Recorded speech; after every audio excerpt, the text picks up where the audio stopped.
अस्सलामुअलैकुम, आप देख रहे हैं प्रोग्राम मुनीर अहमद के साथ। इस वक्त मुल्क में क्या कुछ हो रहा है ये शायद हर कोई वाकिफ है, लेकिन क्यों हो रहा है इसके हवाले से कोई कुछ नहीं जानता। इस वक्त एक सियासी रसाकशी नजर आ रही है और हर कोई इक्तदार के लिए तगोदो कर रहा है। इस वक्त पाकिस्तान में यह कहा जाए कि हालात मामूल से बिल्कुल बरखिलाफ हैं, और यह भी कहा जाए कि आज पाकिस्तान में तारीख के उस नहज पर मामला आ चुके हैं जो शायद हम में से बहुत सौ ने ना देखे कि तस्वुर भी ना किया था, तो ये बात गलत ना होगी। इस वक्त पाकिस्तान में जलाओ घेराव की सियासत से लेके आर्मी और मिलिट्री कोर्ट्स की भी बात की जा रही है। इस वक्त पाकिस्तान में यह भी तस्करा हो रहा है कि किस तरीके से आगे चल के इलेक्शंस को यकीनी बनाया जाए। इलेक्शंस एक ऐसा मामला हो चुका है जो कि एक जमहूरी माशरे में एक ऐसा सवाल बनकर रह गया जो कि हल नहीं हो रहा।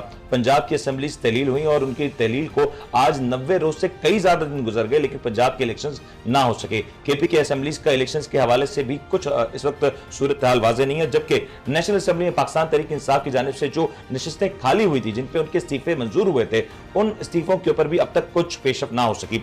साथ साथ ये भी जरा तस्करा करते चले कि पाकिस्तान में मिलिट्री कोर्ट्स की भी एक तारीख रही है। माजी में जब मिलिट्री कोर्ट्स का तस्करा होता था तो बहुत सी जमातें इस बात को फ्रेम करते हुए कि मिलिट्री कोर्ट्स गैर इंसानी और इंसानी हुकूक के हवाले से उनके लिए मुश्किलात हैं, और शायद उनकी हक में वो जमातें बोलती हुई नजर ना आती थी बल्कि उनकी मुखालफत भी किया करती थी। आज मिलिट्री कोर्ट्स की बात हो रही है और एक बार फिर से पॉलिटिकल मामलात को लेकर, इंसदाद दहशतगर्दी के मामलात को लेकर मिलिट्री कोर्ट सेटअप करने की बातें हो रही हैं। ये मामलात कहां चलेंगे और ये मामलात कहां पे एंड होंगे, ये एक बड़ा सवाल है। साथ में ये बात भी बहुत जरूरी है कि 9 तारीख को जो कुछ हुआ और यकीन तौर पर जिस अंदाज से पाकिस्तान के इदारों को, पाकिस्तान की उन एसेट्स को निशाना बनाया गया, मिलिट्री इंस्टॉलेशंस को निशाना बनाया गया, और देखने में यह भी आ रहा है कि जो कुछ हुआ बाकायदा एक प्रॉपर प्लानिंग के तौर पे किया गया। आखिर वो लोग कौन थे, उनको किसने प्लान किया था, और कौन चाहता है कि मुल्क में अमन और अमान की सूरत हाल में बिगाड़ पैदा हो। आज इस सवाल से गुफ्तगू करेंगे। हमारे साथ इस वक्त प्रोग्राम में शामिल है जनाब सलमान अहमद साहब, सीनियर एनालिस्ट हैं। साथ में हमें ज्वाइन करेंगे जनाब जुल्फिकार अली कायम खानी साहब, डेप्यूटी जनरल सेक्रेटरी हैं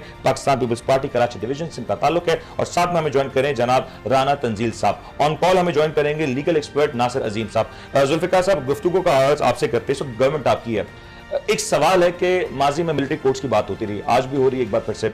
आज आपकी गवर्नमेंट मिलिट्री कोर्ट्स को एंडोर्स करती नजर आ रही है, और शहबाज शरीफ साहब ने तो यहां तक कहा कि कोई ऐसा मुलजिम जो हो उसको अगर मैं भी कहूं माफी देने का तो माफी ना दी जाए। अब आपको लगता है कि मिलिट्री कोर्ट्स का जो इकदाम है वो दुरुस्त है? देखें, जो सूरत हाल इस वक्त हुई है 9 मई को पूरे पंजाब में, कराची में स्पेशली शाहराह फैसल पर, जहाँ मैं समझता हूँ कि एक ऐसा इकदाम लिया गया है कि जो इससे पहले कोई 70-75 साल में भी आज तक ऐसा हुआ नहीं था। हमारा मुल्क दुश्मन भी ये बात सोच नहीं सकता था कि जो इकदाम यहाँ पर जो दहशत गर्दी की अलामत जो एलिमेंट्स जो लोग निकले हैं बाकायदा ट्रेंड, और मुझे ऐसा लग रहा था कि अपनी पार्टी की हिदायत पर शायद बहुत पहले से इनका ये प्रोग्राम था। जिस तरह से कराची शहर में, लाहौर में, पेशावर में, पूरे पाकिस्तान में, इवन जो है वो हम ये समझते हैं कि हमारी अफवाज पाकिस्तान जिस तरह से मुल्क की सरहदों की तहफ़्फ़ुज़ की ज़ामिन है, उन तक को मुतनाज़ा और डिमोरल करने की कोशिश जो की गई है, उस पर जो लोग कल्पिट्स हैं, जो अमन व अमान को ख़राब करना चाहते हैं, मुल्क को नुकसान पहुंचाना चाहते हैं, और इंटरनेशनली भी मुल्क को मैं समझता हूं कि मुतनाज़ा बनाने की उन्होंने जो कोशिश की है, उनको फौरी तौर से सज़ा ज़रूर देनी चाहिए। और ये जो सिविल कोर्ट्स हैं, सिविल कोर्ट में जिस तरह से उनको ज़मानतें दी जा रही हैं और उनको खुश आमदीद भी कहा जा रहा है, तो इस हवाले से मैं समझता हूं कि पाकिस्तान पीपल्स पार्टी ने कभी भी मिलिट्री कोर्ट की हिमायत नहीं की है। पाकिस्तान पीपल्स पार्टी इस बात के लिए तहरीक इंसाफ की लीडरशिप को कसूरवार समझती है? क्या आपकी लीडरशिप इस बात के लिए तैयार है कि वो कहें कि लीडरशिप की तरफ से तहरीक इंसाफ की कॉल दी गई और ये जलाओ घेराव जो हुआ? देखिए, ये तो सारी चीज़ें रिकॉर्ड पर मौजूद है ना, कि जिस तरह से लाहौर के अंदर जो है वो लोगों को बुलाकर और जिस तरह तरबियत दी जा रही थी, जिस तरह अंदर से लोग निकाले गए, जिस तरह लोग पकड़े गए हैं, और जो मुख्तलिफ इनके जो लीडर्स हैं मुख्तलिफ सतह के, उनकी बाकायदा वीडियो रिकॉर्डिंग मौजूद है, जो ये बाकायदा बुला रहे हैं कि वहाँ कोर कमांडर हाउस पर पहुंचो, और ये सारी चीज़ तो कोर कमांडर हाउस के बाहर जाना और अंदर जाने में मुख्तलिफ है ना। देखिए ना, अंदर जाके जो तोड़फोड़ की तो वो तो नजर आ रहा है ना। जो अगर मैं फिर यास्मीन राशिद साहिबा की जो वीडियो है जिसमें वो बाकायदा तौर पर कह रही है लोगों को कोर कमांडर हाउस के अंदर ना जाएं और फिर उनकी गिरफ्तारी अमल में लाई जाती है, तो दुरुस्त इकदाम है? देखे ना, नहीं ऐसा नहीं है, वो तो तोड़फोड़ करते हुए नजर आ रहे हैं, जो मीडिया में नजर आ रहे हैं, जो रिकॉर्ड पर आ गए, उन्हीं लोगों को गिरफ्तार किया जा रहा है। और यास्मीन राशिद साहबा की गिरफ्तारी हुई, शरी मजारी साहबा की गिरफ्तारी हुई, दीगर खवातीन जो हैं पॉलिटिक्स में, क्योंकि मैं इसलिए सवाल आपसे कर रहा हूं, पीपल्स पार्टी का किरदार है और रूल ऑफ लॉ खवातीन के वोट्स के लिए खवातीन की पाकिस्तान की पॉलिटिक्स में एक्टिव होने की एक बड़ी वजह है पाकिस्तान पीपल्स पार्टी। आज जिस अंदाज से खवातीन के साथ जो सलूक हो रहा है, और वो खवातीन जिनके हवाले से एस्टैब्लिश वीडियोज हैं कि वो मना कर रही हैं कि मिलिट्री इंस्टॉलेशंस पे हमला ना करें, उनको अगर इस तरह से गिरफ्तार नहीं, देखिए ऐसा नहीं है, उनके खिलाफ मुकदमात कायम है, जिनके खिलाफ मुकदमात कायम है उन्हीं को अरेस्ट किया जा रहा है। मोहतरमा बेनज़ीर भुट्टो जो पूरी मुस्लिम उम्मा की एक पहली खातून वज़ीर आज़म रही हैं, उनके साथ क्या हुआ, उनकी वालदा के साथ क्या हुआ, अभी मोहतरमा फरियाल तालपुर साहिबा को किस तरह से ईद पर जो है वो हॉस्पिटल से लेकर चले गए, मतलब मरियम के साथ किया हुआ, बहुत सारे डेट फॉर टैट की बात नहीं है, जिनके खिलाफ मुकदमात हैं उनको उनके खिलाफ सबूत मौजूद हैं, उनको सजा मिलनी चाहिए। और फर्दी टाइमिंग मैं ये समझता हूं कि हालांकि कभी मिलिट्री कोर्ट्स की हमने हिमायत नहीं की, लेकिन ऐसे कल्प्रिट्स को सजा देने के लिए, फौरी सजा देने के लिए फर्दी टाइमिंग अगर ऐसा कुछ मिलिट्री कोर्ट्स की जरूरत कब पेश आती है? जब मुल्क में जो सिविल कोर्ट्स हैं वो फैसले ना दे पा रही हूं। एग्जैक्टली इस वक्त आपको लगता है सिविल कोर्ट्स फैसले नहीं दे पा रहे? वो जिस तरह से मतलब फैसले तो जब होंगे ना, जब केस को चलाए, फौरी तौर से उनको आप जमानत दे दें, और ना सिर्फ जमानत दे दें बल्कि उनको तमाम सहूलियात वहां पहुंचा दें। कोर्ट्स है, रात गए जब खान साहब को बुला के कहा गया कि आपकी जो इकदाम था असेंबली को डिसॉल्व करने का वो गलत था, तो वो भी रात की हुआ, यकदम हुआ। देखिए बहुत सारे इकदाम हैं ऐसे जो इन्हीं कोर्ट से मियां मोहम्मद नवाज शरीफ साहब को बाहर जाने की इजाजत दी 50 रुपए के एफिडेविट पे, तो वो भी कोर्ट का फैसला था। जो काम सबके लिए है वो तो ठीक है, लेकिन स्पेशली किसी के साथ हो, किसी के साथ स्पेशल केस है। तारीख में इससे पहले रात को अदालतें नहीं लगी, तारीख में इससे पहले किसी कन्विक्टेड शख्स को 50 रुपए के एफिडेविट पे बाहर जाने की इजाजत नहीं दी गई, और वो काफी तवील अरसे से मुल्क से बाहर। मैं उनकी मतलब उनकी फेवर की बात नहीं कर रहा, लेकिन जो असल बात है वो ये है कि अगर उनका कसूर था तो उनको सजा भी मिल गई, और जिस ग्राउंड पर उनको भेजा गया है वो ग्राउंड तो मेडिकल ग्राउंड था ना। ये जो इस वक्त एक बहस चढ़ी हुई है कि इस वक्त अमन अमान की उमूमी सूरत हाल खराब है, लेकिन कहीं ना कहीं इसका कोई फुल स्टॉप तो होना है ना। एट द एंड ये पार्टी सफर करे, वो पार्टी सफर करे, पाकिस्तान सफर कर रहा है। जरा ये बता दें कि इस वक्त जो कुछ हो रहा है, एमक्यूएम इस दौर से खुद गुजरी हुई है, एमक्यूएम की लीडरशिप के हवाले से भी इस तरह के इल्जामात लगे हैं। इस वक्त जो कुछ हो रहा है और जो खास तौर पर खवातीन के साथ जो रवैया इख्तियार किया जा रहा है, क्या वो रवैया दुरुस्त है? देखिए जी, आपने बोला कि एमक्यूएम इस दौर से गुजर चुकी है, गुजर रही है, गुजर भी रही है और गुजर भी चुकी है। देखिए आपको 22 अगस्त का वाकया याद होगा। अगर 22 अगस्त पे एमक्यूएम के बानी ने एक पाकिस्तान मुखालिफ नारा लगाया, जिसको पूरी एमक्यूएम बशमूल एमक्यूएम के सारे कारकुनान ने उसको डिसोन किया। तो इससे बड़ी पाकिस्तानियत और क्या हो सकती है कि हमारे जो लोग हैं, जो मुत्तहिदा कौमी मूवमेंट पाकिस्तान के लोग हैं, उसके कारकुनान हैं, उन्होंने पाकिस्तान फर्स्ट पहले प्रायोरिटी दी बनस्बत अपने बानी को देने के अलावा। ठीक है, दूसरी बात ये जो आपकी बात है कि जो लेडीज के साथ हो रहा है या जो खवातीन के साथ हो रहा है, उसमें आप देखें हमारे पास मुल्क में कॉज मैटर करता है कि आप किस कॉज के ऊपर लड़ाई कर रहे हैं। अगर आप पाकिस्तान मुखालिफ नारे लगाएंगे और पाकिस्तान मुखालिफ सरगर्मियों में एक्टिव होंगे और जलाओ घराव करेंगे अपने ही वतन अजीज के अंदर, और फिर कोर कमांडर हाउस पे हमला करेंगे और फौजी, no mercy for that, no mercy for that. Exactly. तो जो मिलिट्री इंस्टॉलेशंस के ऊपर अटैक कर रहा है, जो पाकिस्तान के असासों को जला रहा है, मैं कहूंगा जो मेट्रो बसेस को भी जला रहा है उसको भी पकड़ा जाए। तो कहने का मकसद यही है कि अगर आप पाकिस्तान को सवाल करूंगा कि इस तमाम मामले में आपको कहीं पे वो खवातीन नजर आए जिनको इस वक्त पकड़ा जा रहा है? इस वक्त वो खवातीन जिनको अदालतों से रिलीफ मिल गया, जमानत मिल गई, या तो कह दिया जाए कि अदालतें हम तस्लीम नहीं करते, अदालतों से वो शख्स निकलता है फिर उसको कोई और दायरा उठा के ले जाता है। इस वक्त पाकिस्तान के सहाफी इमरान रियाज की आप बात कर लें, वो अदालत से, वो पुलिस स्टेशन से निकलते हैं, मुंह पे काला कपड़ा डाल के कोई ले जाता है। ये हम किस मुल्क में रह रहे हैं? Is it a banana state? देखिए बनाना स्टेट तो ये कहना तो बड़ी, ये आजकल एक बड़ा स्लोगन सुनने को मिल रहा है कि जी बनाना स्टेट। एकदम सही है? नहीं, एकदम मेरे हिसाब से जी जो लोग इस जलाओ गिराव में और पाकिस्तान मुखालिफ सरगर्मियों में एक्टिव हैं उनको शदीद सजा मिलनी चाहिए, चाहे वो कोई भी हो। देखिए इधर नाम मैटर नहीं करते, इधर कोई इमरान रियाज मैटर नहीं करता, या कोई असद उमर मैटर नहीं करता, या यास्मीन राशिद मैटर नहीं करती। इकबाल साहब को भी उठा के ले गए, वो भी जर्नलिस्ट हैं, वो रिपोर्ट कर रहे थे वहां से। सर जो कोई भी हो, देखिए मैं और आप ही क्यों ना हो, अगर हम पाकिस्तान मुखालिफ सरगर्मी में होंगे, पाकिस्तान अगर अदालतें ये एस्टैब्लिश कर ली हैं कि ये शख्स उस वक्त उस मौके पे वहां पे मौजूद नहीं था, या उस वक्त टेम्परेरी तौर पे उसकी जमानत मंजूर हो जाती है, चले माजी की बात, बड़ी माजी की बात आपके इस सवाल का प्लीज जवाब देना चाहूंगा। देखिए बड़ी माजरत के साथ कहना पड़ता है, बड़ी एक पुरानी कहावत है, तो ये हमारे मुल्क में देखने को जिनसे आपको रिलीफ मिलता रहा है। सबको मिलता है, सबको मिलता है, सबको मिलता है। लेकिन इसकी एंड लाइन तो है ना, क्या हम इस इंतजार के साथ अगले 5 साल भी इसी तरह से कंटिन्यू आप भी नहीं करना चाहेंगे ना? और इस वक्त आप दोनों गवर्नमेंट का हिस्सा है, कराची में आपका एक बड़ा स्टेक है, पीपल्स पार्टी का बड़ा स्टेक है, वफाक में आप लोगों का बड़ा स्टेक है।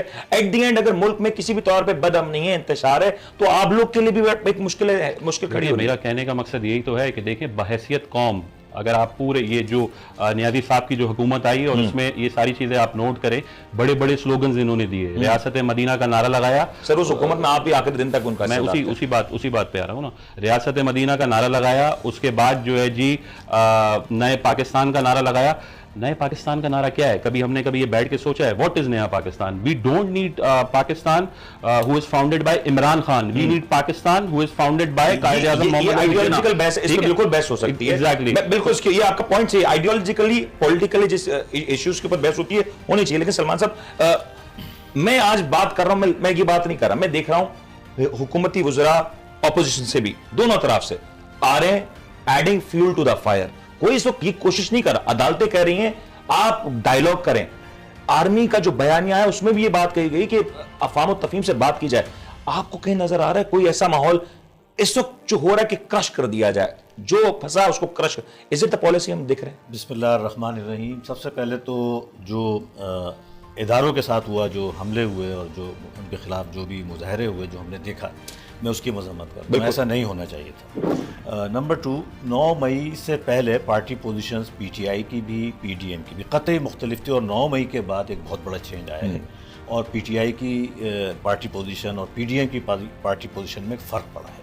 अब कुछ सवाल जो अभी आपने रेस करे हैं, उसकी रोशनी में जिस तरीके से आपने सिविल कोर्ट्स और मिलिट्री कोर्ट्स का आपने कहा, मैं समझता हूँ ये जितना भी अमल हो रहा है जमहूरियत की बका के लिए अच्छा नहीं है। किसी सूरत में भी मिलिट्री कोर्ट्स को मैं, सर ये वो माजरत के साथ, यहाँ वो पॉलिटिकल फोर्सेस जो 2012, 13, 14, 15 रहीस शरीफ साहब के दौर में जब टेररिस्ट को फांसी देने की बात होती थी तो वो पॉलिटिकल फोर्सेस इसको गैर जमहूरी इक़दाम कहा करती थी। आज पॉलिटिकल एक्टिविज्म के हवाले से इसको इंडोर्स किया जा रहा है। नहीं, मैं समझता हूँ कि कतई इंडोर्स नहीं करना चाहिए, खा कोई भी पार्टी हो, क्योंकि आज ये एक पार्टी के साथ हो रहा है, कल दूसरी पार्टी के साथ हो सकता है, और ऐसा नजर आ रहा है। ऐसा नजर आ रहा है मुझे। इसके ऊपर लीगल एक पहलू ले रहे हैं नासिर साहब, ये जो मिलिट्री कोर्ट्स वाला मैटर है, जरा पाकिस्तान के हवाले से इसकी तारीख क्या है और मिलिट्री कोर्ट्स का जो फ्रेमवर्क है वो कितना होता है, किस तरीके से काम करते हैं?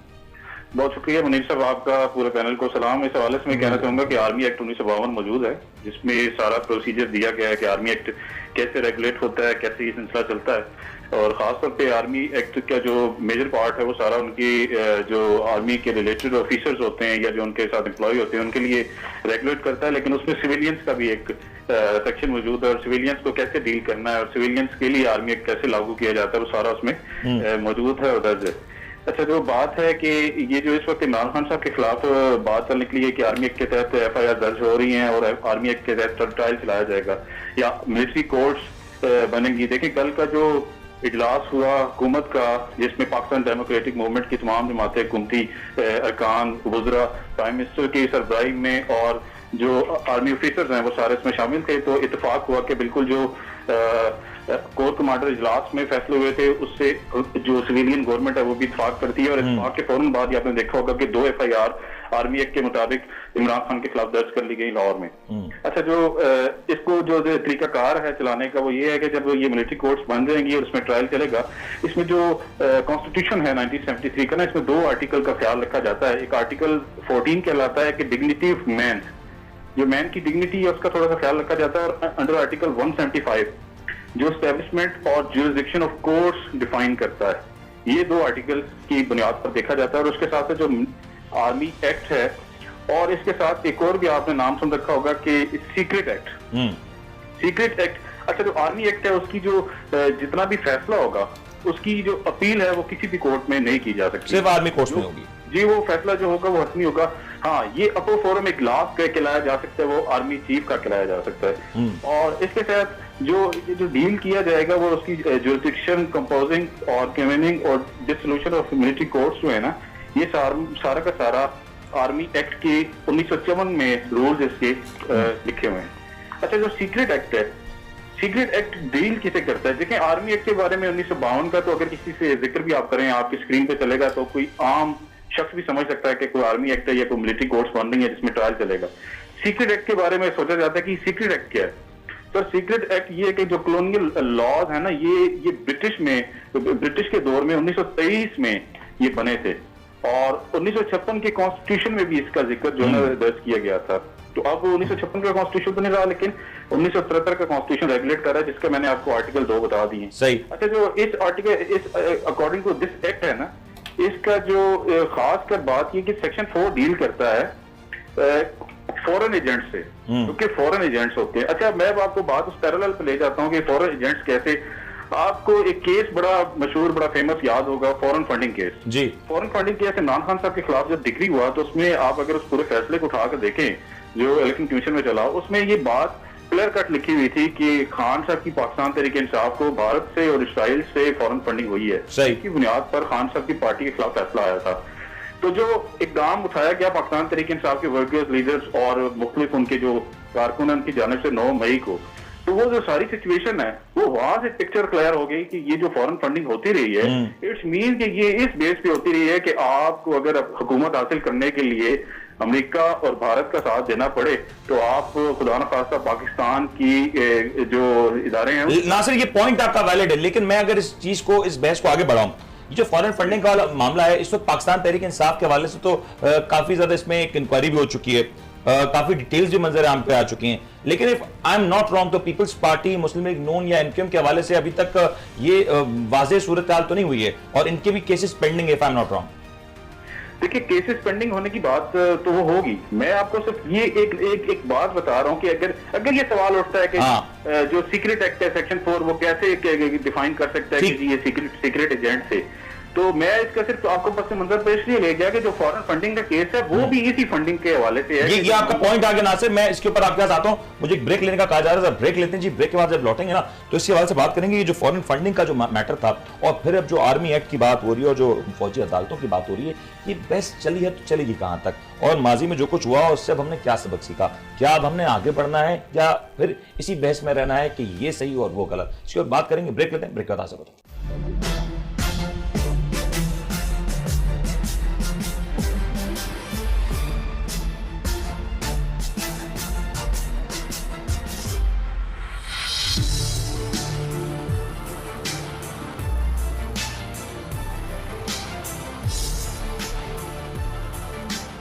आप देख रहे हैं the daily show with Munir Neman. Programme आपको एक बार फिर से खुशामदीद करते हैं। तस्करा हो रहा था कि आर्मी एक्ट और जो कुछ जलाओ गिराव होता है उसके पीछे के महरिकात क्या हैं, इस हवाले से भी एक इंक्वायरी होती है, और फिर इस बात को तयन किया जाता है कि आखिर क्या ये कुछ जो कुछ हो रहा है इसके पीछे कोई गैर मुल्की या बैरूनी अनासर भी है या नहीं। इस पर बात कर रहे थे राणा साहब। पहले तो एक सवाल, अभी गुज़िश्ता दिनों में जब सुप्रीम कोर्ट में एक समाअत थी तो गिला किया जा रहा है कि पीडीएम का हिस्सा आप लोग की जमात है, लेकिन आप लोग की तरफ से वहां पर शमूलियत नहीं की गई उस धरने में। कोई बात नहीं, देखिए एमक्यूएम पाकिस्तान जो है वो पॉलिटिकल बिलीव रखती है। अच्छा देखिए, अभी इस हमारे मुल्क में जो देखने को मिल रहा है, जिस तरह एक पॉलिटिकल आदमी, पॉलिटिकल पार्टी एक गैर सियासी चीजों में सरगर्म है ना, पॉलिटिकल लोगों की जद्दोजहद इन चीजों पे नहीं होती जिस तरफ जो है नियाजी साहब की बट आप उसको निकली इंडोर्स तो करते हैं एज अ पीडीएम, आप एक जो अलायंस में आप उसको इंडोर्स तो करते हैं, if I am not wrong, जो वहां पे प्रोटेस्ट किया गया वो उसको आप गायबाना तौर पर इंडोर्स करते हैं। किसके प्रोटेस्ट को? जो वहां पे जेयूआई की तरफ से दिया गया सुप्रीम कोर्ट के बाद। देखिए, प्रोटेस्ट करना सबका हक है, इंडोर्स करते हैं, बिल्कुल। जुल्फिकार साहब, आपकी भी लीडरशिप उस दिन वहां पे मौजूद नहीं थी गालिबन कुछ वजूहात की वजह से, तो आप लोग भी उस प्रोटेस्ट को इंडोर्स करते हैं? बिल्कुल इंडोर्स करते हैं। जाहिर है जो सूरत हाल है उसको तो जब तक के बैलेंस नहीं करेंगे ना ये बाज नहीं आएंगे। इन्होंने तो सारी चीजें अपने धौंस धमकी और जोर के जरिए अपने कंट्रोल में लेने की कोशिश की है, लेकिन जो एक तरीका है, एक पॉलिटिकल तरीका है, उस पर अपने एहतजाज तो जाहिर करना था ना। मेरा सवाल जो मैंने आपसे सवाल किया 2007 ये सवाल ये इसलिए रखा जुल्फिकार साहब, वो हुआ ये है कि जब आर्मी की जो इंस्टॉलेशन थी उस पर जब अटैक हुआ या जब जलाओ गिरा हुआ तो यकीनी तौर पे उसके ऊपर फौजी अदालतों के हवाले से नोटिस दिया गया। उस दिन भी जब जो कुछ कार्रवाई हो रही थी उसमें सुप्रीम कोर्ट का गेट तोड़ा गया, क्या वो भी इस जिम्मे में आएगा फिर? और फिर ये बात चलेगी तो कहां तक चलेगी? और मैं खुद नहीं कह रहा, नासिर साहब, अगर आप को याद हो, आप और मैं उस वक्त गुफ्तगू कर रहे थे और आप उस वक्त सुप्रीम कोर्ट में थे, अगर आप वो मंजर बता दें तो प्लीज उसकी मेरे लिए आसानी हो जाएगी। मुनीर साहब, एग्जैक्ट किस हवाले से मंजर? जो सुप्रीम कोर्ट में जब समाअत हो रही थी और बाद जो एहतजाज हो रहा था। बिल्कुल जब कोर्ट नंबर 1 में वजूद था तो बाहर एहतजाज हो रहा था और मैंने आपको उस वक्त भी कौन कर रहा बात की थी कि 1500 से कौन 2000 एहतजाज के कर रहा करीब उस वक्त 1500 से 2000 के करीब उस वक्त स्ट्रेंथ आई थी। और सुप्रीम कोर्ट के गेट के हवाले से क्या वहां पे हालात है? गेट के बिल्कुल सामने ही मौलाना फजल रहमान साहब का और पीडीएम का, और उस वक्त दफा 144 इस्लामाबाद के रेड जोन में नाफिज थी। बिल्कुल। और मैंने ये भी देखा कि पुलिस ने उस वक्त रेजिस्ट बिल्कुल भी नहीं किया था। बस ये अनासर से मैं आपको यहाँ पे रुकूंगा। जी जुल्फिकार साहब, देखिए जो सूरत हाल जो है वो अडॉप्ट कर रखी थी पीटीआई वालों ने कि एक प्रेशर अपना डेवलप किया हुआ था तमाम शहरों में, हर जगह पर इन्होंने एक मुजाहरे का एक समा पैदा करके अंडर प्रेशर करने की कोशिश की थी। और जहां तक बात है वो जो हम जो बात कर रहे थे या जो पीडीएम बात कर रहे थे, मेरा बड़ा स्ट्रेट सवाल है सर। मैं कह रहा हूँ सारे हमारे इदारे ना हमें दिल से प्यार है, हमें सबका तकद्दुस और सबका एहतराम है, लेकिन सुप्रीम कोर्ट का गेट, सुप्रीम कोर्ट की इमारत भी हमारे लिए उसी तर्ज पे मुकद्दस है। और सुप्रीम कोर्ट के मौजूद जजेस साहबान, जो सिटिंग जजेस के हवाले से जो वहां तकारीर हुई, जो जिस अंदाज में कहा गया कि इस्तीफा दो घर जाओ, ये जो नारे लगे वहां पे जो स्लोगन उठाए गए थे, मेरी पाकिस्तान पीपल्स पार्टी जो है, मैं नहीं कह रहा, मैं आपसे अर्ज कर दूं, मैं सिर्फ ये कह रहा हूं ये फिर बहस चलेगी तो बहुत दूर तक जाएगी। ठीक है ना, इसमें तो हमसे बड़ा विक्टिम कौन हो सकता है? मतलब हमारे आज कोर्टें भी कह रही हैं, सब कह रहे हैं कि एक जुडिशल बदयांती के जरिए जिस तरह शहीद जुल्फिकार अली भुट्टो को जो है वो सजा दी गई, और बाद में भी जिस तरीके से वो पीपल्स पार्टी के साथ माजी में रखे गए, लेकिन हमने अदालतों का हमने एहतराम किया। पाकिस्तान पीपल्स पार्टी ने कभी ऐसा नहीं हुआ कि हमें कोड़े भी मारे गए, हमें सब कुछ हमारा। मैं इंडोर्स करता हूं, मैं बिल्कुल इंडोर्स करता हूं कि पाकिस्तान मतलब इस पार्टी ने एहतराम किया। हर का अपना अंदाज है एहतजाज करने का, उस दिन का भी एहतराम हमने किया है, हम इदारों का भी एहतराम करना चाहते हैं। क्या उस दिन इस्लामाबाद में जब पीडीएम एहतजाज करी तो दफा 144 नाफिज थी वहां पे? उन्होंने परमिशन ली थी सर। दफा 144 में कौन सी दफा 144 तो होती है, लेकिन अगर आप विद इन सर्टेन लिमिट अगर बचते हैं कि आप ये यकीन नहीं कराएं, कोई अंडरटेकिंग देनी पड़ती है उसके लिए। पहली बात ये मैं क्लियर कर दूं, मैं एहतजाज के बिल्कुल खिलाफ नहीं। इनफैक्ट मैं कहता हूं ये रेड जोन है, ये सुप्रीम कोर्ट का रोड है, पार्लियामेंट ये आवाम का रोड है, आवाम को बिल्कुल हक होना चाहिए इसके ऊपर एहतजाज करने, लेकिन फिर रूल फिर सबके लिए बराबर होना चाहिए। बिल्कुल, मैं तो कहता हूं इन्होंने तो बाकायदा अप्लाई किया था ना। लेकिन नासिर भाई, वो लोग जो परमिशन भी ना लें और मनमानियां करते चले जाए। देखिए हम पीपल्स पार्टी ने एतजाज एहसन, लतीफ़ खोसा, ये पीपल्स पार्टी से ताल्लुक़ रखते हैं और वो बदस्तूर कानून की पासदारी की बातें कर रहे हैं। जी, इनका ताल्लुक़ पीपल्स पार्टी से ही है। हाउएवर सुप्रीम कोर्ट को अंडर प्रेशर लाने की कोशिश की गई, इसमें कोई शक नहीं। और उसके बाद ये कानूनी अमल होता है? नहीं, कतई गैर कानूनी अमल होता है। उसके बाद चीफ जस्टिस ने यहाँ तक भी कहा, जो हमने सुना है सोशल मीडिया पे, कि मैं अगर ऑर्डर कर भी दूं, इम्प्लीमेंट कौन करे? Who will implement order? ये जो भी यस। तो मैं समझता हूँ कि कोई भी सियासी पार्टी हो, लेकिन जब चूंकि पीपल्स पार्टी की तरफ से दो उनके सीनियर तरीन रहनुमाओं ने शुरू से वो कोर्ट की हिमायत करते हुए आ रहे हैं, इसके हम कोई गैर कानूनी काम नहीं करेंगे। पीपल्स पार्टी की हिस्ट्री है, मैं पीपल्स पार्टी को फेवर नहीं कर रहा, लेकिन सर मैं कह रहा हूं दोनों जमातों की हिस्ट्री है, दोनों ने बड़ा सफर किया है। मैं बिल्कुल इससे बरखिलाफ नहीं हूं। ये तर्ज अमल मैं समझता हूँ कंडेम करना चाहिए। देखें, इस वक्त जमहूरियत का मामला है, जमहूरियत की बका का मामला है, और चूंकि एक आपको फेवर मिला है, चेंज हो गए हालात 9 मई के बाद से, अगर इसमें कोई कानून की पासदारी की बात की है, इसमें कोई हर्ज नहीं होगा, बिल्कुल इसमें करना चाहिए। बिल्कुल करना। नासिर, आप कुछ ऐड करना चाह रहे थे? जी नासिर साहब। मैं मनीष साहब ये कहना चाह रहा था कि पाकिस्तान तहरीक इंसाफ ने तो जो किया उसका उनको रिजल्ट भी मिल जाएगा और रिजल्ट मिलना भी चाहिए। बिल्कुल सही। मैं समझता हूँ कि ठीक ठाक फैसले आने चाहिए ताकि आइंदा के बाद किसी की जरूरत ना हो कि पाकिस्तान के खिलाफ कोई बात कर सके। लेकिन ये जो पीडीएम का किरदार रहा उस दिन ऑनरेबल सुप्रीम कोर्ट के सामने लाकर आवाम को मैसेज देना और आवाम को सुप्रीम कोर्ट के खिलाफ करना, ये भी बड़ी ज्यादती की गई और उसको मैं कंडेम करूंगा आपके फोरम से। मैं ये कहना चाहूंगा कि ये जो अंदर रिमार्क्स की इन्होंने बात की, सर ने कहा कि कौन इंप्लीमेंट करवाएगा, तो मैं आपको अर्ज करूं कि जब पुलिस, आप एडमिनिस्ट्रेशन आपने अपने कंट्रोल में कर ली, हुकूमत आपकी हो, पुलिस की मदद से आप वहां आके बैठ जाते हैं, तो फिर तो ठीक बात है ना कि कौन इंप्लीमेंट करेगा जब एडमिनिस्ट्रेशन ही इन्होंने कॉम्प्रोमाइज किया एडमिनिस्ट्रेशन उस दिन। तो ये सारा का सारा मैं मजे की बात बता दूं, राना साहब आपकी तरफ ही आऊंगा। ऐसी वीडियोस देखी जा रही हैं जो वैन्स, पुलिस की वैन्स तहरीक इंसाफ के वर्कर्स को पकड़ पकड़ के लेके गिरफ्तार करके ले जा रही हैं, गिरबान से घसीटते हुए ले जा रही हैं। वही पुलिस की वैन उस दिन इस्लामाबाद में JUI के और या दीगर जो पार्टीज के आप लोग के जो लोग थे उनको बाकायदा एक प्रोटेक्शन के साथ, एक प्रोटोकॉल के साथ अपनी मंजिल तक पहुंचा रही। सर ये वीडियोस देखी गई हैं। सर मेरी पार्टी के तो खैर लोग नहीं थे उसमें, लेकिन सर, मैं उसमें that was a add- tactical move ना? उसमें मैं ऐड करता चलूँ आपकी बात में। देखिए हम सब पॉलिटिकल लोग जो आजकल देखने को मिल रहा है, जो जिस तर्ज अमल की सियासत पे सारी पॉलिटिकल पार्टियां चल पड़ी हैं, ये इसके मौरख़ात अच्छे नहीं निकलते Exactly long my term point. में, और ये मुल्क व कौम के लिए बेहतर नहीं है। देखिए इश्तियाल अंगेज़ी फैलाना या झत्तों को जमा करके किसी भी ऑर्गेनाइजेशन को या आपके किसी भी इदारे को जो है वो उस पर दबाव डालना, ये मुनासिब तर्ज अमल नहीं है। देखिए MQM पाकिस्तान ने आपने देखा होगा कि बेशुमार केसेस का सामना किया है, उनके कारकुनान ने, उनकी लीडरशिप ने बेशुमार केसेस का सामना किया है, लेकिन हमने कभी भी जो है वो अदलिया या फौज के खिलाफ कोई किसी भी किस्म की नारेबाजी नहीं करी या उस पर किसी भी किस्म का प्रेशर नहीं डाला। देखें हमारे जो इदारे हैं वो हमारी जो है मुल्क की रीढ़ की हड्डी हैं। अगर इन्हीं के ऊपर आप जो है दबाव डालेंगे, इन्हीं को डीरेल करने की कोशिश करेंगे, तो आपके मुल्क में रूल ऑफ लॉ जो है वो खत्म हो जाएगा। लेकिन राणा साहब, एक चीज ऐड कर दें। मुझे बताया ना, ये जो पूरा कर दूं। जी आप देखिए फिर वही आप वाली बात ये कि जैसे आजकल एक बड़ा मशहूर मुहावरा चल रहा है जी, बनाना रिपब्लिक, तो फिर इसको बनाना रिपब्लिक बनने से कोई नहीं रोक सकेगा। तो हम सबको, जितनी भी पॉलिटिकल जो सरबराहें हैं या जितने भी पॉलिटिकल लोग हैं, इन सबको मिल बैठ के ये सारी चीज़ें टेबल पे हल करने की ज़रूरत है और करनी चाहिए अगर मुल्क के लिए बेहतर चाहते हैं। सर ये आपका पॉइंट आ गया। मुझे जरा ये बता दें, आपकी जमात ने भी इस चीज से सफर किया। एक वक्त में कहा जाता था इस पार्टी को खत्म कर दो, आपके लोगों को बाकायदा इलेक्शन प्रोसेस से दूर रखने की बात की जाती थी। आपने सफर किया, मुझे बताएं कि क्या एक जमहूरी माशरे में किसी पार्टी का सफर हो जाना ये जमहूरियत के लिए अच्छा साइन है? अच्छा बिल्कुल जमहूरियत के जुल्फिकार लिए साहब, आपने तो बड़ा एक डिलेमा देखा है।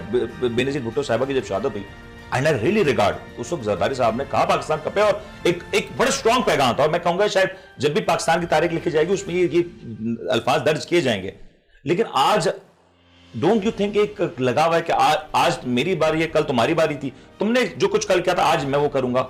Is it a revenge? ये क्या अकाउंट सेटल होते हुए नजर आ रहे हैं? देखिए पीपल्स पार्टी ने तो आपने जैसे खुद ही कह दिया कि हमारे साथ इतनी ज्यादती होने के बावजूद भी हमने इस पाकिस्तान के तमाम इदारों को और इसके तहफ़्फ़ुज़ के लिए अपनी सारी जो है वो सियासी प्रोसेस को छोड़कर हमने सिर्फ नंबर 1 पाकिस्तान को रखा है। बिल्कुल सही। और अब भी सर आपने तो इतना कड़वा घूंट दिया कि नवाज शरीफ साहब के साथ इत्तेहाद कर लिया, इससे बड़ा क्या घूंट होगा? देखिए वो भी जो उनके साथ एक मुआहिदा हुआ इस जमहूरी अमल को आगे बढ़ाने के लिए, देखिए जमहूरी अमल को आगे बढ़ाने के लिए हमने किया है। और जमहूरी अमल को आगे बढ़ाने के लिए नवाज शरीफ को ही बीबी ने कहा था कि आए इलेक्शन लड़ें, वो तो इलेक्शन से जा रहे थे ना उस वक्त भी। लेकिन अब भी वो लोग जो इलेक्शन से बाहर हो गए उन्हें इलेक्शन से बाहर होना नहीं चाहिए। ये गलती पाकिस्तान पीपल पार्टी ने एक बार की थी, उसके बाद जो है वो इलेक्शन में आप आए। हम तो 17 सीटों पर भी, जब हमारी सिर्फ 17 एमएनए थे, जब भी हम असम्बली में मौजूद थे। और अभी मैं ये एक बात इसको आगे बढ़ा दूं कि बल्दियात का जो मामला चल रहे हैं, इसमें अगर MQM बाइकाट न करती तो मैं समझता हूं कि वो पार्टी जो अपने आप को कह रही है कि सब इलेक्शन से पहले ही कि हम जो है वो मेयर हमारा होगा, तो ऐसा नहीं होता। ये इनकी सर वैसे MQM ने बंदोबस्त पक्का किया हुआ, इन्होंने अपनी अदालती कार्रवाई पूरी रखी हुई। वो सारी बातें अपनी जगह पर हैं, देखिए वो सारी बातें अपनी जगह पर, लेकिन इलेक्शन प्रोसेस में चलता रहना चाहिए, जमहूरी अमल को आगे बढ़ना चाहिए। मैं यही कह रहा हूँ, जो इलेक्शन प्रोसेस चलना चाहिए। सर कराची के बल्दियात तक तो हम ये बात कहते हैं।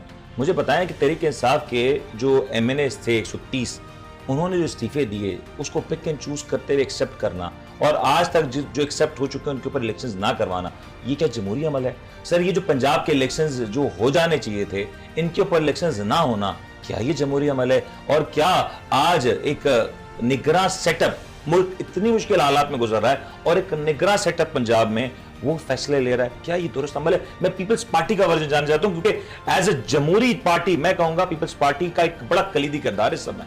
देखें जो लोगों ने रिजाइन किया वहाँ इलेक्शन होना चाहिए, इलेक्शन कराना इलेक्शन कमीशन क्यों नहीं कराया? लेकिन इलेक्शन कमीशन का काम है ये सर, इलेक्शन कमीशन सर, किसके सुन अंडर आता लीजिए है, ना, सर? देखिए, मैं आपसे अर्ज करूं, इलेक्शन कमीशन नहीं, जाहिर है वो इंडिपेंडेंट एक खुद मुख्तार इदारा है, उसको आप सर, इलेक्शन कमीशन कहता है हुकूमत पैसे नहीं दे रही। लेकिन वो आइन के मुताबिक ही काम करेगा। सिंध के अंदर जो बाई इलेक्शन थे वो तो सिंध में तो बाई इलेक्शन हुए भी हैं, वो पाकिस्तान पीपल्स पार्टी उन पर कामयाब भी हुई है, तो हम तो इलेक्शन से कहीं हटने को तैयार ही नहीं है ना। तो इलेक्शन होनी चाहिए और जमहूरी अमल को आगे बढ़ना चाहिए। और जैसा कि अभी मैं अगर एक सवाल आपके साथ- अक्टूबर में इलेक्शन होने जा रहा है। अक्टूबर, अभी आपको अक्टूबर में इलेक्शन है, 4 माह का वक्त बाकी जी है। हाँ। आपको लगता है कि जो नेशनल असेंबली की जो नशिस्तें हैं उनके ऊपर इलेक्शन हो जाना चाहिए, ताकि पार्लियामेंट, जो कि आप खुद समझते हैं सर, पार्लियामेंट आवाम की नुमाइंदा होती है। Yes, सर, yes, इस वक्त पार्लियामेंट देखिए, वो आधी खाली पड़ी है। ऐसे लोग जो लाए गए थे, सर, आवाम के वोट से लाए थे, सर, आप उसको नहीं, माने ऐसा ना नहीं है। माने। इसी कराची में तो उधर की तो वो लोग बताएंगे, लेकिन मैं यहाँ की बात बताना चाहता हूँ, यहाँ ऐसा नहीं है। यहाँ पर जो है वो उनको लाया भी गया है, ये बात भी है, ये सिलेक्टेड भी थे, इनको लेकर आया गया और इनसे जो काम लेना था वो काम लेने की 4 साल तक वो रहे। ये आपका पॉइंट आ गया सलमान साहब, ये महंगाई जो और बहस है, उसकी चक्की में ये पीस दिया सही है, गया। आपका पॉइंट बिल्कुल आ गया सलमान साहब। ये जो बहस है, सबका लुबलुबाब क्या है, मुल्क में इलेक्शंस नहीं हो रहे। आज इलेक्शंस का मामला क्लियर हो जाए तो ये बुरा, वो अच्छा, ये सारी डिबेट खत्म हो जाएगी। ये ज्यादा मकबूल, वो कम मकबूल, ये डिबेट खत्म हो जाएगी। इलेक्शन से हल क्यों नहीं हो पा रहे? डेफिनेटली इसका एक मंतकी अंजाम बिलाखिर यही होगा कि एक इलेक्शन की डेट अनाउंस होगी और उसके बाद जो है जितनी भी पार्टियां हैं वो अपने अपनी कैंपेन के ऊपर तवज्जो देंगी, अपने अपने मैनिफेस्टो पे जाएंगी। होना यही चाहिए कि अपना विजन आके दें, अपना प्रोग्राम आके दें। बदकिस्मती से हमें ऐसा देखने को नहीं मिल रहा है और एक साल से सर, जो इस वक्त हालात चल पॉलिटिकल रहे हैं- कैपिटल किसका दाव पे लगा हुआ है? एमक्यूएम का, पीपल्स पार्टी का, नून लीग का, क्योंकि गवर्नमेंट में।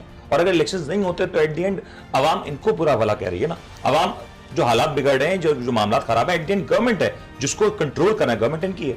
डेफिनेटली मैंने कहा ना कि 9 मई से पहले पीडीएम कहाँ थी और ये तो हालात यकमुश्त चेंज हो गए, कुछ गलतियां कर गए पीटीआई वाले, वरना वो किस तरफ हालात जा रहे थे।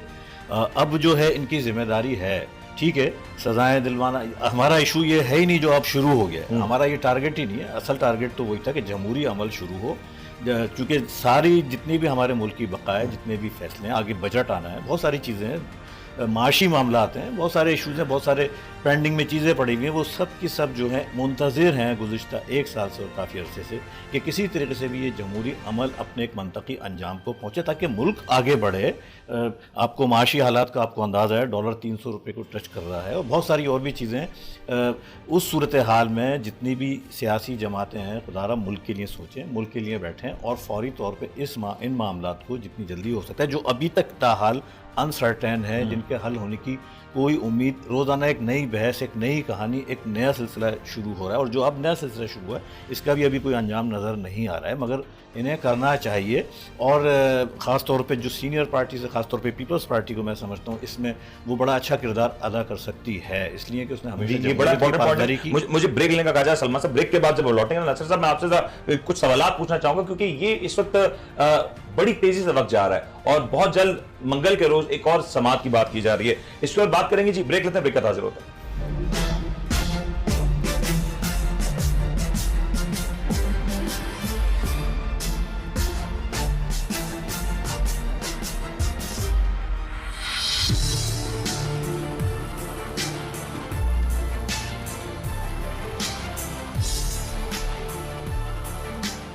आप देख रहे हैं the daily show with Munir नेमत। प्रोग्राम में आपको खुशामदीद कहते हैं। इस वक्त तस्करा हो रहा है कि जिस अंदाज से मुल्क के हालात चल रहे हैं, यकीनी है कि इलेक्शंस होने हैं, लेकिन कब होंगे इसके बारे में कुछ तयन नहीं किया जा सकता। दूसरी जानिब गिरफ्तारियों का अमल जारी है। आज से कुछ अर्सा पहले जब गालिबन 2013 की मैं बात करूं तो 2013 में बहुत सी जमातों के रिजर्वेशन से कि मुल्क में हालात सही नहीं है, टेररिज्म अपने उरूज पर था और उस वक्त ये इल्जाम लगाया गया कि एक पार्टी को बाकायदा तौर पर इलेक्शन कैंपेन करने का पूरा मौका दिया गया। आज इस वक्त तक अपडेट यह है कि तहरीक इंसाफ के वकील जब सुप्रीम कोर्ट में पेश होते हैं तो ये बात का गिला करते हैं कि किस तरीके का डायलॉग हो जब हमारी सीनियर लीडरशिप जो कि डायलॉग के अमल में मसरूफ थी वो गिरफ्तार है। ये गिरफ्तारियां किस तरीके से आगे बढ़ी और इलेक्शंस के हवाले से जो मंगल के दिन एक आम समात मुतवक्किल है, उस हवाले से क्या कुछ कहा जा रहा है। नासिर साहब, दो पहलू हैं इस वक्त। एक जो तहरीक इंसाफ की लीडरशिप जिसको गिरफ्तार किया गया है, बहुत सी लीडरशिप जो गिरफ्तार हुई उसके बाद वो रिलीज होने के बाद वो फिर से उसको गिरफ्तार किया जा रहा है। कल हमने फवाद चौधरी का मैटर देखा, फिर श्री मजारी साहिबा के एक केस हमारे सामने आया और अब ये आलम है कि तहरीक इंसाफ के बहुत से रहनुमा पार्टी छोड़ते हुए भी नजर आ रहे हैं। आपको क्या नजर आ रहा है कि क्या ये बात कहां तक जाएगी? ये सब जो मामलात हैं पार्टी छोड़ने के, वो तो आपको पता है कि 9 मई के बाद जिन लोगों को ये समझ आ रही है कि पाकिस्तान तहरीक इंसाफ की जो पॉलिसीज हैं वो गलत रुख पे चली गई हैं और पहले ही गलत रुख पर थी।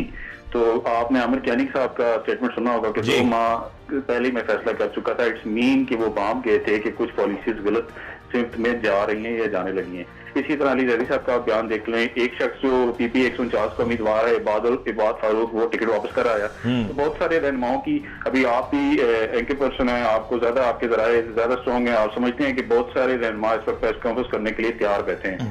अब बात कर लेते हैं कि क्या इलेक्शन, जो आपको पता है कि 1 हफ्ते की लिए मुलतवी हुआ था ऑनरेबल सुप्रीम कोर्ट पाकिस्तान में जो हियरिंग हुई थी, उस हवाले से अब ये स्ट्रेटजी ये देखनी पड़ेगी कि क्या पीडीएम दोबारा इसी तरह की हरकत करेगी या दोबारा क्या कहते हैं धरना देने आ जाएंगे। सेकंड, अगर ये काम फिर करते हैं और फिर साथ ये भी कहते हैं कि तो इलेक्शन कमीशन ने करवाना है, तो ना ये इलेक्शन कमीशन की जान छोड़ रहे हैं पाकिस्तान डेमोक्रेटिक मूवमेंट वाले, ना ये अदलिया को काम करने दे रहे हैं, बल्कि ये जो आपने देखा होगा जैसे अब्यूजिव लैंग्वेज इन्होंने यूज की, तो वो भी काबिल मजम्मत है और वो तरीका ठीक नहीं है। देखें, अगर ये कहते हैं कि पाकिस्तान तहरीक इंसाफ मुल्क दुश्मन है, मानते हैं कि है, तो अगर पाकिस्तान डेमोक्रेटिक को तो चाहिए ना कि इंस्टीट्यूशंस का ख्याल करे, अगर अदलिया का वो एहतराम करेंगे। बहुत सारे ऐसे फैसले हैं जो इनके हक में आए, जब इनके हक में आए तो ये कहते हैं बहुत जबरदस्त हुआ, जब इनके खिलाफ आए तो ये धरना देने आते हैं। तो ये रवायत भी मुनासिब नासिर, मैं आपको यहाँ पे रोकूंगा। ये जो कहते हैं ना कि पाकिस्तान तहरीक इंसाफ या कोई और जमात मुल्क दुश्मन है,